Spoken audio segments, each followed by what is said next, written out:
and we've got to find a better way to set them off. Roy Lee observed, well aware of what might have happened if the rocket had veered after him on the path back to the blockhouse. Quentin said, "I'll think about it. Come up with some proposals." "I hope you come up with something better than that stupid test stand," Odell said. Odell cut it out. I broke in. "We're a team here, remember?" "Quentin, work on it. We'll get back together after Miner's vacation. All agreed?" "Hell yes," Roy Lee said. "Did you see the way our rocket flew?" "So what if it didn't go straight? We're doing good here." "Roy Lee's got it right," I said. "We're making progress." I put out my hand, palm down. "Come on, put your hand on mine, like the football team does." One by one, Sherman, Odell, Roy Lee, and Quentin solemnly placed their hands one on top of the other, all on top of mine. "Rocket boys," I said. "Rocket boys forever." "Oh, this is so perfect," Basil chirped and kept writing, "Rocket boys forever. I love it."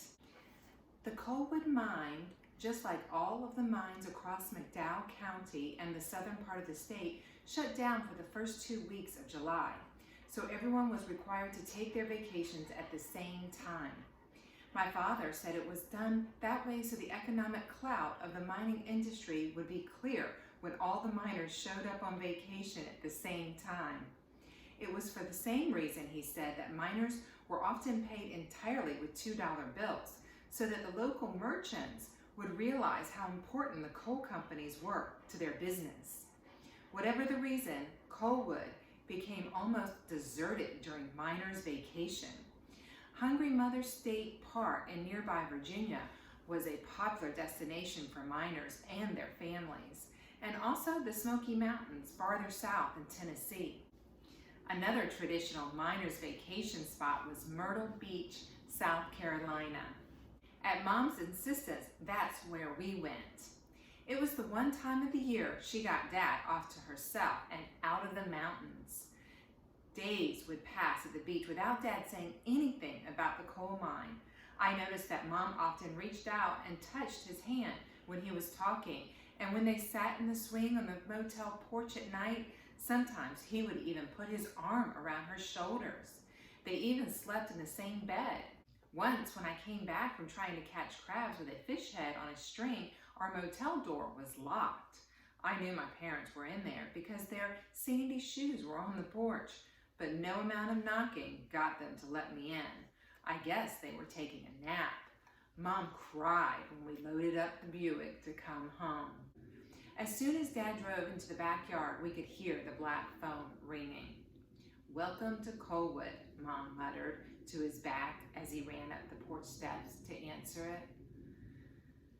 I'd left 3 loaded rockets, Ox 6, 7, and 8, to cure in the basement while we were on vacation, and decided to fire all 3 this Saturday after we came back. Sherman made up some handbills to post at the big store and the post office. Since we still had a guidance problem, I spent the next couple of days in the basement tinkering with fins and how to attach them. Odell had delivered a thin aluminum sheet he'd found in the garbage, so I used some tin shears to cut some rough triangles out of it for fins. I punched holes along their inner edge with a nail and then used steel wire to strap the fins to the sides of the casements. After I cranked the wire down with pliers, the fins, though crude, appeared to be at least attached securely. I hoped they might do. On Saturday, Roy Lee came by in his car and I put the rockets in the front seat with us for the ride down to the Cape. He admired the new fin apparatus and said, "I wonder if we're going to have another crowd today." Before I could stop myself, I said, "I wish Dorothy would come over." He shrugged. "Why don't you invite her?" "I'm afraid she'd bring a boyfriend," I answered honestly. "She's going out with other guys and you're still mooning over her?" Roy Lee shook his head. "Sonny, you and I have got to sit down and talk." "I love her," I said, "and someday she's going to love me." He sagged behind the wheel, shaking his head. That ain't the way it works, boy. At the big store, men sitting on the steps waved at us. Rocket boys, they hollered.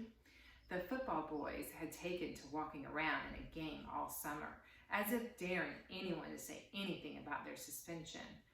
Buck, Brother Jim, and the rest of the giant boys gathered in front of the clubhouse.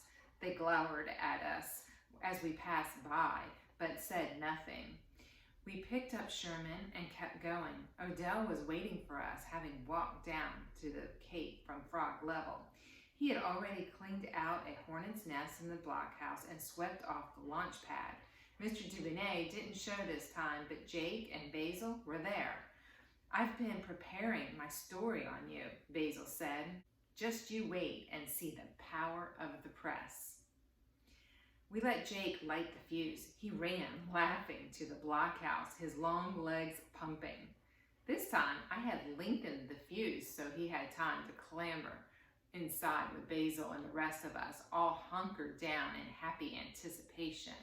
Mr. Dubonnet had been correct about letting the powder cure longer. The rocket leapt off the pad with a louder than ever hiss and then streaked nearly out of sight.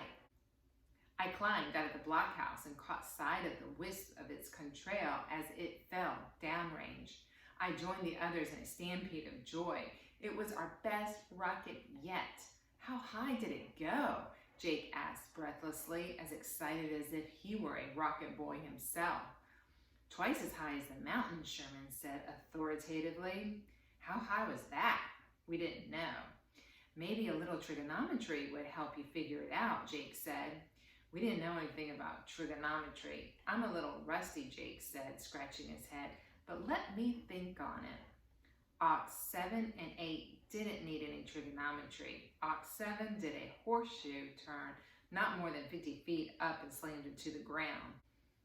Ox 8 bounced once in front of the blockhouse and then exploded overhead, rattling the tin roof with steel shrapnel.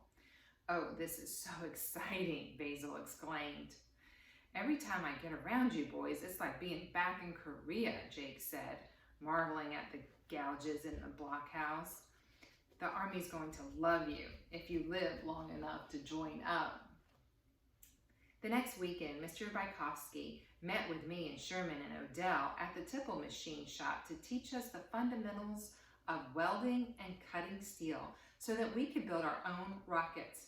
I wondered if Dad had agreed to it because of his guilt for banishing Mr. Bykowski to the mine. I couldn't imagine it to be true, but I wondered it all the same.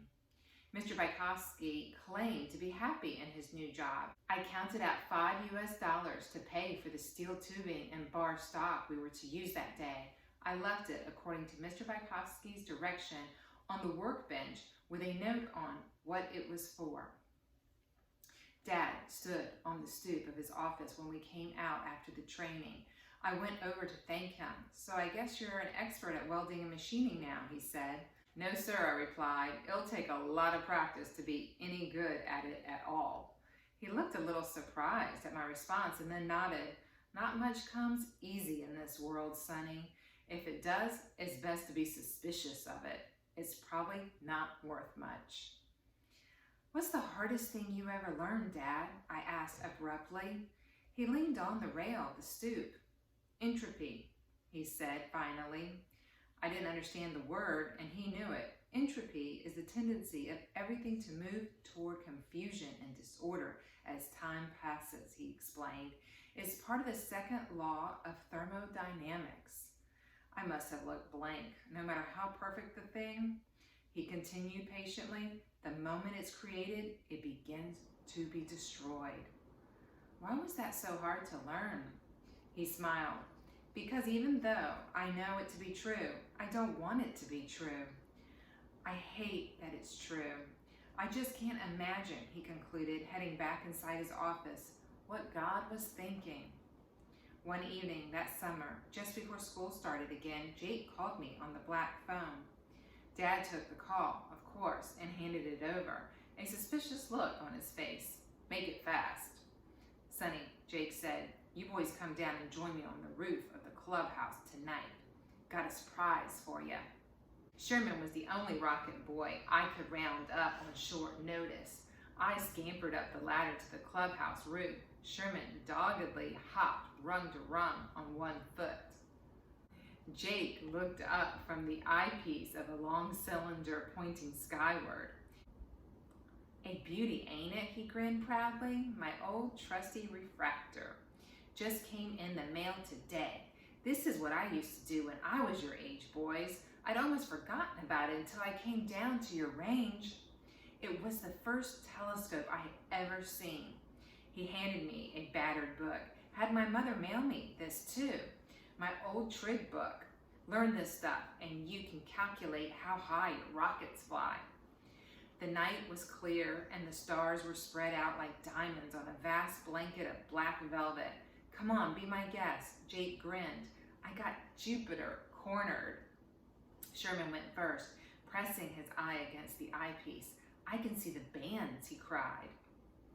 I took off my glasses and Jake showed me how to rotate the focus knob. Jupiter was a shimmering yellow circle with brown horizontal streaks. It felt as if I could reach out and touch it, and I wanted to. Jake pointed up at a stream of stars snaking across the sky between the mountains. "That's the Milky Way, our galaxy. We're looking at its edge." I heard him unscrew a bottle and take a drink. He whistled out a long breath. "That's the constellation Lyra the Lyre, and there's Sagittarius the Archer. But look there, beside Lyra." He fumbled with the eyepiece. "Tell me what you see." Sherman looked, and then I did. A glowing donut. I could just barely make it out. A star with a hole in it. Jake laughed. "Close. It's the Ring Nebula. The ring is the ejected shell of a star's outer mass." Long past midnight, Jake kept showing Sherman and me different planets and stars until finally he sat down and leaned up against a brick chimney and went to sleep. While Sherman kept looking through the telescope, I wandered to the edge of the roof and looked out over my little town. The church, bathed in starlight, glowed against the black silhouette of the mountain behind it, and on the hill above the post office, I could make out the spires of Mr. Van Dyke's mansion. The trees rustled in the cooling air coming off the mountains, and in the distance I could hear the hoot of a lone owl by the creek that ran along the machine shops, the rhythmic eeping of frogs. I went back to the telescope and tried to use it to look at Colwood, but discovered I couldn't focus it close enough. I thought how ironic it was that Jake's telescope could see stars a million light years away, but not the town it was in. Maybe I was that way myself. I had a clear vision of my future in space, but the life I led in Colwood sometimes seemed to blur. Sherman gasped so loud it made me look up in time to see the streak of a big blue meteor. Yellow sparks flying from its head, coming out of the north. It flew silently across the sky and then fell behind a mountain. I wanted to say something to capture the glory of its passing, but I had no words that were adequate. Sherman and I looked at one another. "Wow," was all we could say. Jake kept snoring.